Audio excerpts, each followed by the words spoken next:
in space power. And thank you to all the parents and families and sponsor families out there in the stands.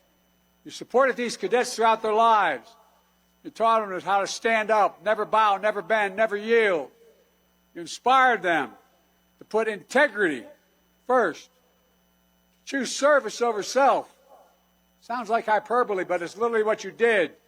Pursue excellence in all they do. But I know you're bursting with pride at what they've already accomplished. So graduates, give your families a round of applause. Stand up and give them a round of applause. Show them your appreciation.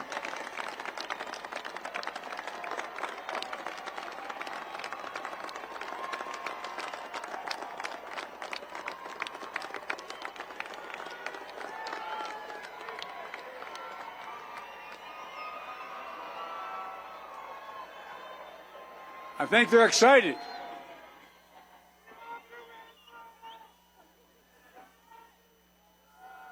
The only thing your moms and dads are saying is, I wish I could have paid for this education. Every other graduation I do, and I've done a lot of graduations, college graduations, I usually say, parents, today you all get a pay raise, no more tuition.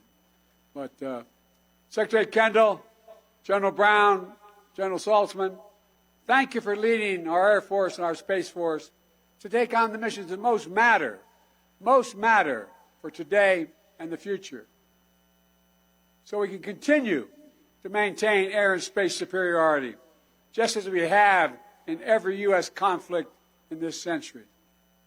But graduates, you're not just commissioning into the Air Force and Space Force, you're commissioning into a joint force.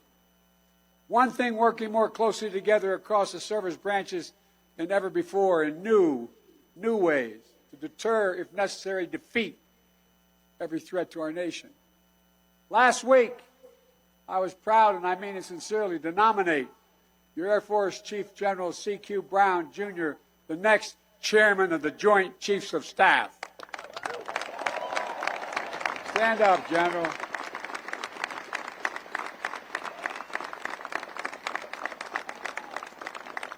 General, our country thanks you, and I look forward to working with you as chairman.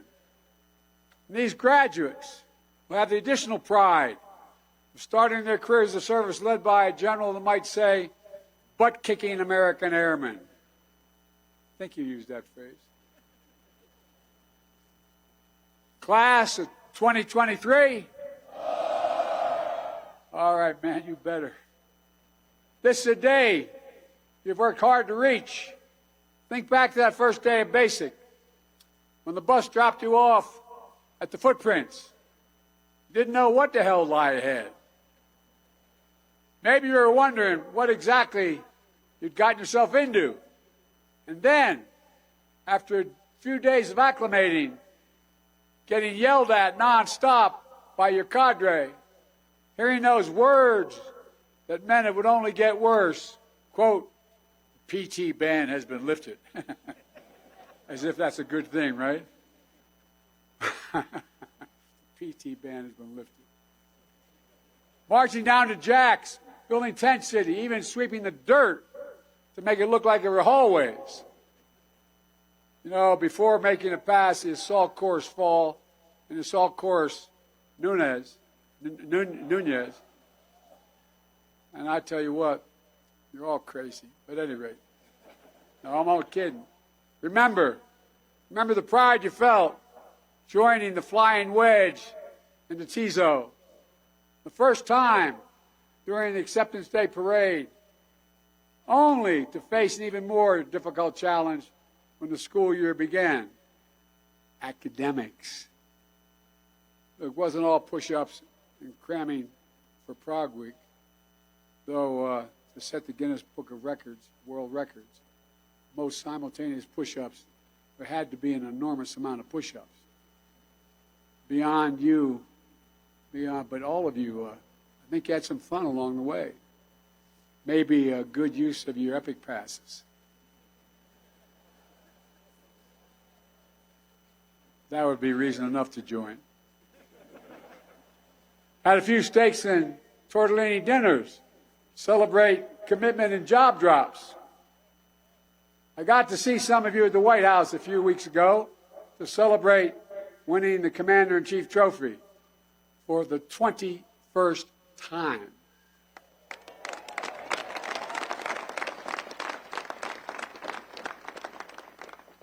When I was graduating from high school 300 years ago,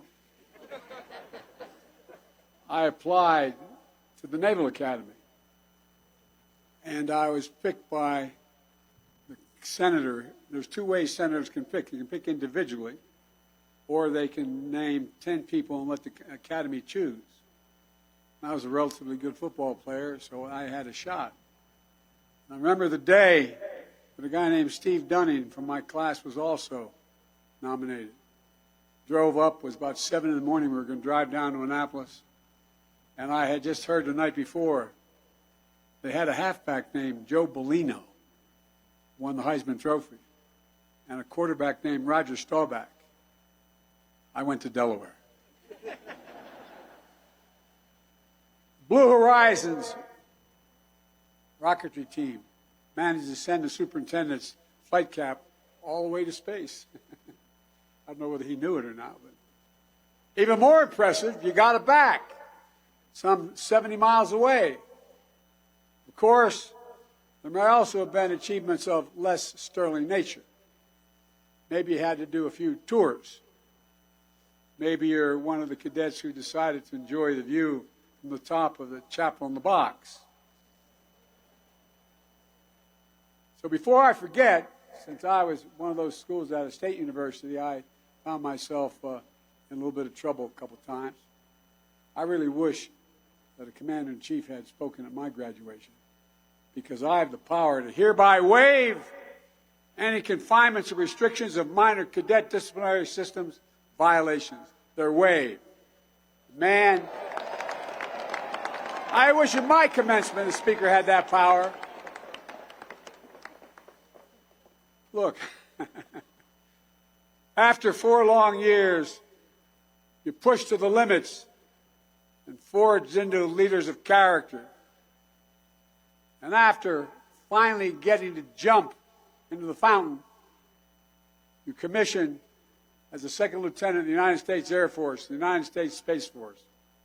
Part of the greatest, and this is not hyperbole, you're part of the greatest fighting force in the history of the world. That is the truth. That's the God's truth. That's not an exaggeration. We have the finest military in the history of the world. And you've earned it. And this day is the day to celebrate. And as your Commander-in-Chief, I'm honored to be here as you take on the duties of serving and defending our nation. In the years to come, you'll have even more asked of you. You'll take on greater responsibilities, and you'll be challenged even beyond everything you've yet experienced. But you have those mountains.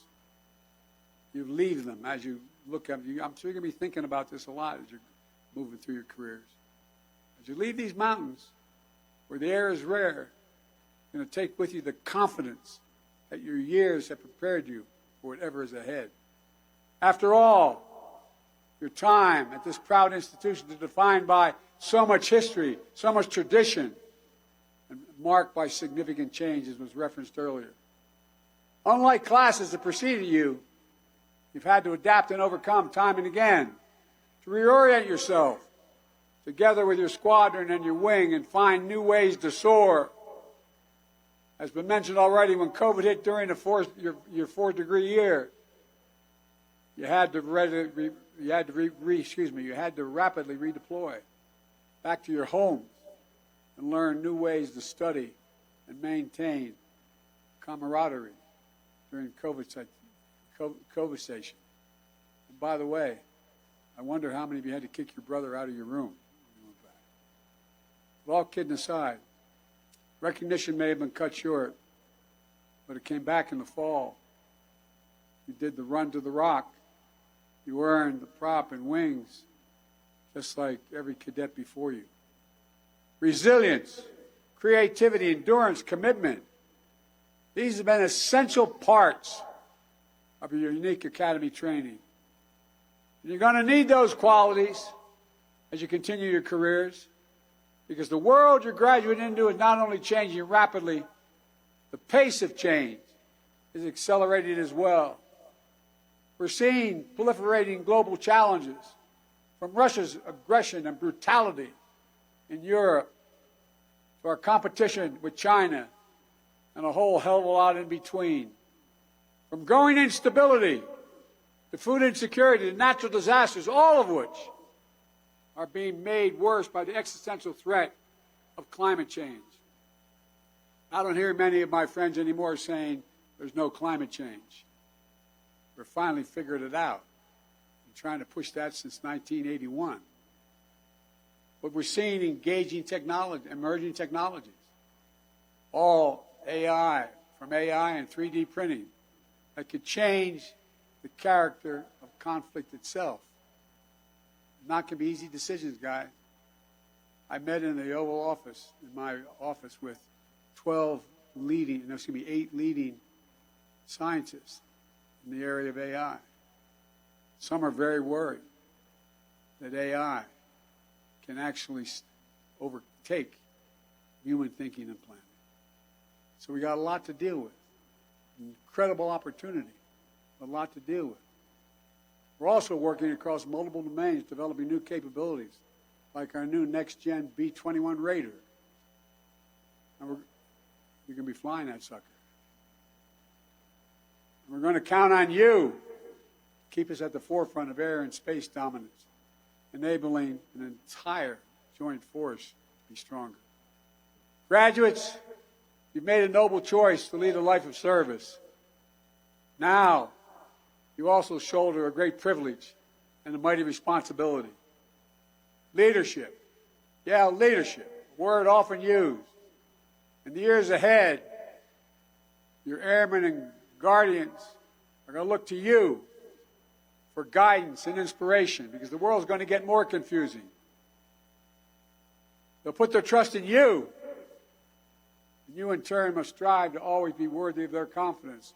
Listen to them. Listen to them. I've always believed that America's strongest when we lead, not only by the example of our power, but by the power of our example. Let me say it again. I've traveled the entire world, been in almost every country. The reason we're respected so much is not just our power, but the power of our example. And it matters. It matters. The same's going to be true in your own experience of leadership.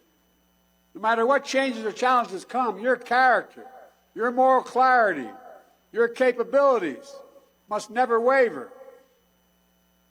Again, not hyperbole.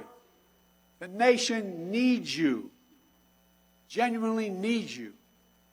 Our world stands at an inflection point. I had a professor who used to say an inflection point is when you're driving your car down the highway at 60 miles an hour and suddenly you turn the wheel 10 degrees. You can never get back on the same track you're on before. The decisions we make today are going to determine what the world looks like decades from now. No graduating class gets to choose the world into which they graduate. Every class enters the history of a nation up to the point that has been written by others. A few classes, once every several generations, enters at a point in our history where they actually have a chance to change the trajectory of the country. It's the only reason I ran. I said to our speaker, I read his article. That's why when I ran, I said I was running for 3 purposes, 2 of which were to restore the character of this country, 2, to unite it. You'll face that inflection point today. And I know you're going to meet the moment to make sure that the future we're building is one that fundamentally aligns with our values, protects America's interests. To make sure that our skies and orbits remain open and navigable to everyone. To make sure that new technology is used to lift people up to new heights, new opportunities, not hold them down or exploit them. to make sure that the fundamental rules of the international system we put in place more than 7 decades ago to prevent another world war are upheld and strengthened to address new threats. One of the greatest strengths the United States of America brings to this effort is one of the greatest assets you will harness throughout your careers. It's our unmatched network of alliances and partners, allies and partners. I've spent the bulk of my first year just reestablishing that, meeting hundreds of hours with our NATO allies and others. Those nations who willingly stand beside us to face down threats and solve shared challenges. You've already gotten some sense of that with the friendship and bonds you've built with the cadets graduating today who will commission in their home militaries across Europe, Middle East, North Africa, the Indo-Pacific. Our partnerships amplify our strength and make us more effective. And don't think our adversaries don't understand it. So they work so damn hard to try to split us. We've seen it over and over again, especially in the global support for the brave people of Ukraine as they defended their families and their homes against Russian brutal assault. Remember what I said? Putin was certain that NATO would crack, that they would not stand together. We put 40 nations together. The United States has rallied the world to stand strong with Ukraine and defend the values that the American people hold so dear: freedom, sovereignty, democracy, simple dignity. Working with a coalition of more than 50 nations, we've delivered historic security assistance that has enabled Ukraine to defend itself. I've been there many times before the war. Spoke of the rod. I've been there since the war began. The United States Air Force and Space Force have been the backbone of that operation, providing airlift capacity and logistical know-how to move artillery, ammunition, fighting vehicles, anti-tank, and air defense system, providing missile warning, space-based ISR, supporting communications. No other nation in the world, the whole world, has enabling capacity we do. And what we have to do to thank you and your immediate predecessors. Just a few weeks ago, I was with President Zelensky in Hiroshima at the G7. I told him we work with our partners to begin training Ukrainian pilots in Europe on fourth-generation fighter aircraft, including the F-16, so Ukraine can defend itself today and in the future. Ukrainian people's iron resolve to live in freedom will never be broken. They are incredible, average women and men fighting, giving their lives for their country and their families. And the American people's support for Ukraine will not waver. We've always stand up for democracies, always.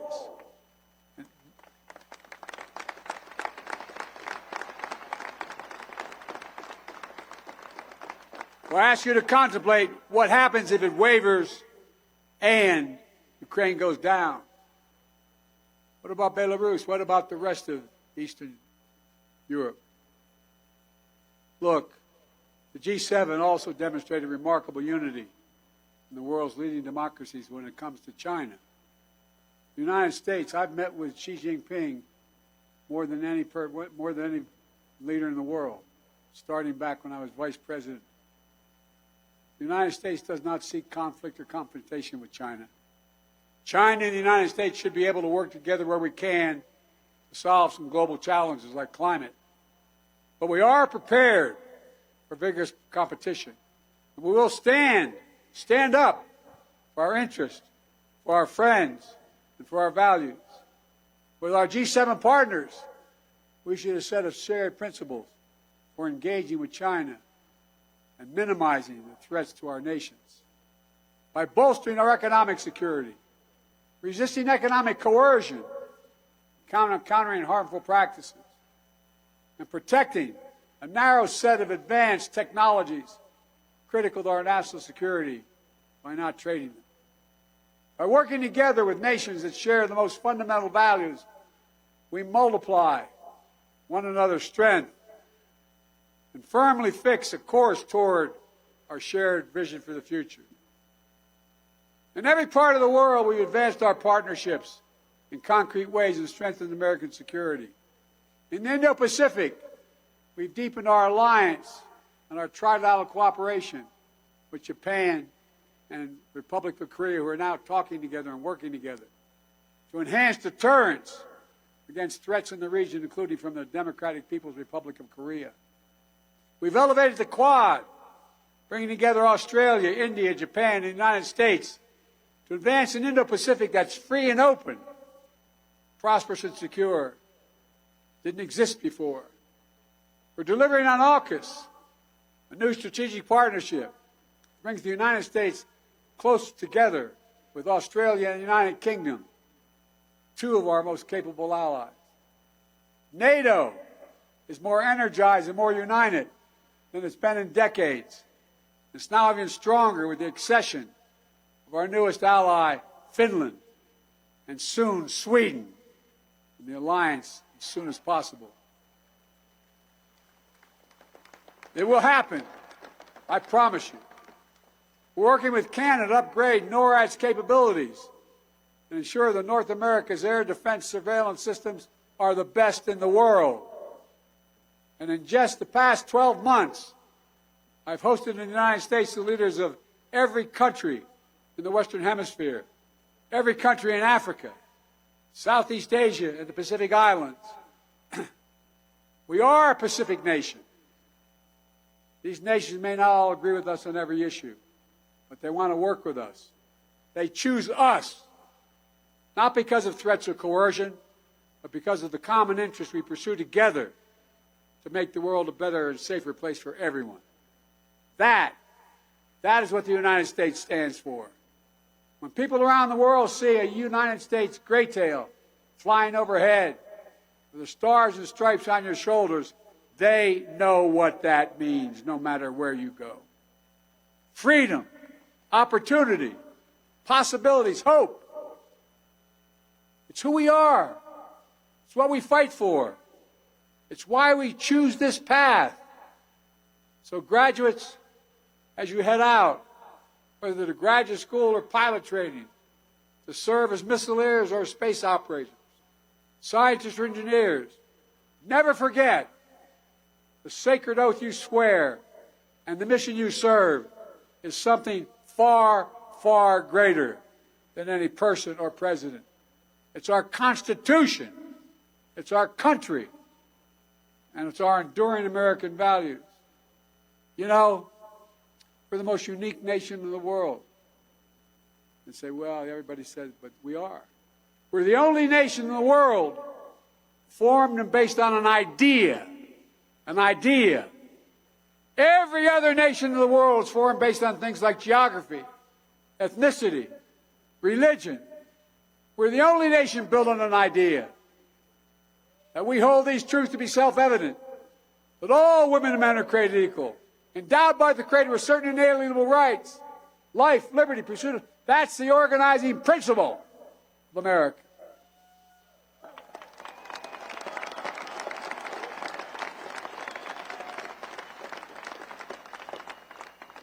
We haven't always lived up to it, but we never, except on one brief moment, even thought about walking away from it. Generations of our forebears have fought and sacrificed to defend it. Sacrifices we honor earlier this week on Memorial Day. My son was an Army officer, a major, the Attorney General who sought permission to go fight with his unit in Iraq for a year. Unfortunately, his hooch was very close to these burn pits. And he came home, stage 4 glioblastoma, and died. I remember looking at him in the bed, this is the God's truth. I hadn't planned on saying this, maybe I shouldn't. He looked at me and he said, We're talking about the war. He said, Dad, he was Attorney General, odds-on favored to become the governor. He said, Dad, the proudest thing I've ever done in my life is putting on that uniform. The proudest thing. Just before he passed, he said, I'm not afraid. I'm not afraid. That's what you all are made of as well. Pride. Pride. Not in yourself, but what you're fighting for. It's a sacred charge that you now inherit as well. This year, we mark the 75th anniversary, this year, of an integrated force. The 75th anniversary of women serving in the force. And the 50th anniversary of an all-volunteer military. And your class is one of the most diverse classes in the history of this academy or any academy to graduate. That's why we're strong. That's why we're who we are. That's why we'll never give up. That's why.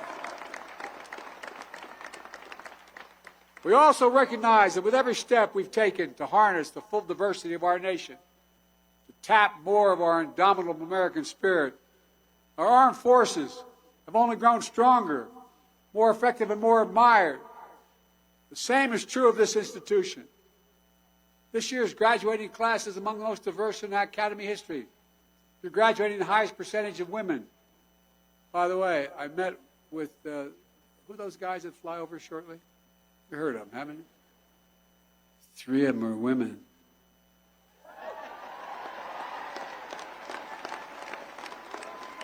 So don't screw around, guys. And the highest percentage of minority cadets in history. They're strengthening force, a force that depends on American values that reflect America itself. And each of you has an obligation to treat the airmen and guardians you lead and everyone you encounter with dignity. Your honor code says, we will not lie, steal, or cheat, nor tolerate among us anyone who does. So it's on all of you to root out the scourge of sexual assault and harassment in the military. And to never tolerate it never tolerate it. To make sure that every member of our forces, no matter who they are, who they love, feels safe and respected in the ranks. Class of 2023, you've been trained to lead, to set an example of your leadership for others. You've been given the skill set to think clearly, to make strategic decisions, to do what is right under pressure. You've earned the trust and respect of your fellow cadets and your instructors. And you are the very embodiment of the American military excellence. And you are ready for anything. Anything. As I look out today, I give you my word as a Biden, I've never been more optimistic. Never been more optimistic about the future of this country. In no small part because of you. I mean it sincerely. 4 years ago, you arrived as individuals.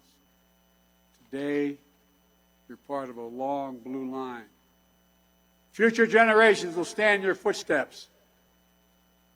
Strive to meet the heights of your expectations. Draw inspiration from the example of honor and integrity that you're going to set. Held aloft by the core values you learned here. Our Air Force, our Space Force, our Joint Force, indeed our nation, is safe and steady hands with all of you. May God protect you all as you set out on your journeys. And remember, never bend, never bow, never yield. And remember who we are. May the Lord guard and guide the ones who fly through great space and sky. And may God protect all those who wear the uniform of the United States of America. Let us hear this one more time. The class of 2023.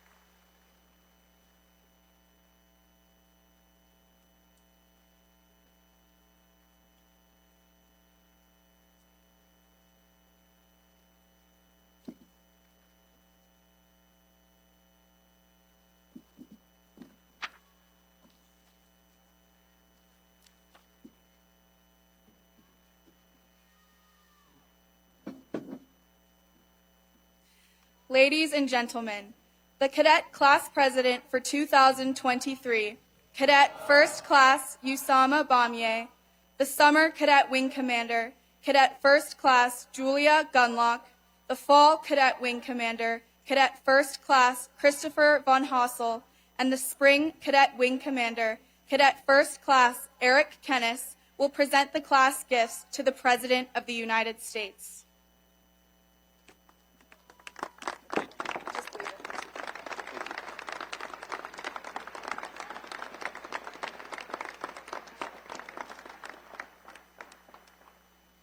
President Biden, for your dedicated service to our nation, to the United States Air Force, and to the United States Air Force Academy, it is with great pride that today's graduating class designates you, by acclamation, an honorary member of the United States Air Force Academy's class of 2023.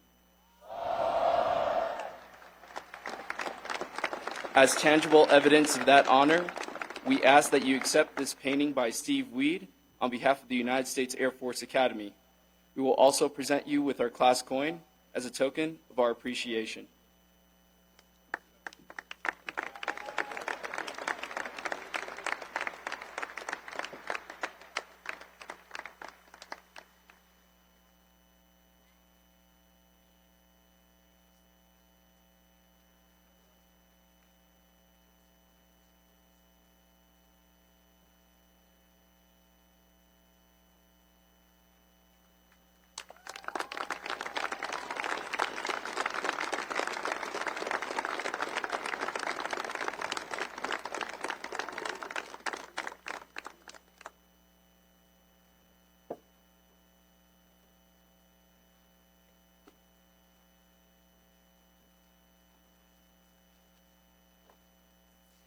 Ladies and gentlemen, Brigadier General Linnell Latendra, the Dean of the Faculty.